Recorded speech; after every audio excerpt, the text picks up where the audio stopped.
Je viens faire un contrôle de votre établissement en ce qui concerne les soldes d'hiver.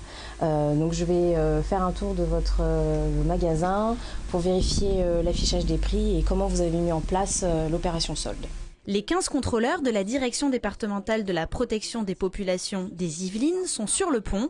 Durant les 6 semaines des soldes d'hiver, ils vont effectuer environ 10 contrôles chacun et ils doivent ouvrir l'œil. Premier contrôle, l'affichage des prix.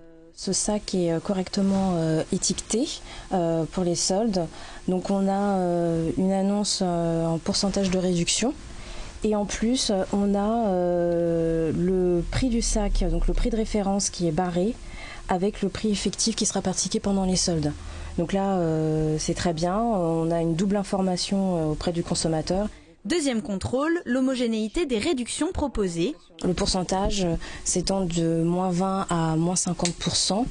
Donc il est aussi intéressant de vérifier qu'il y ait autant de -50% que de -30% et que de -20%.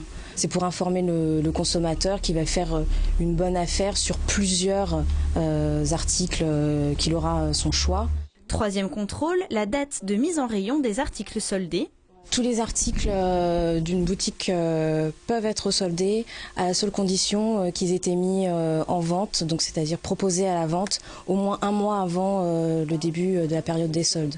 J'ai quand même appris lors de ce contrôle qu'il fallait effectivement indiquer la date de début de solde, que je ne savais pas, donc je le ferai dorénavant. Et oui, la date de début des soldes doit être clairement indiquée en vitrine.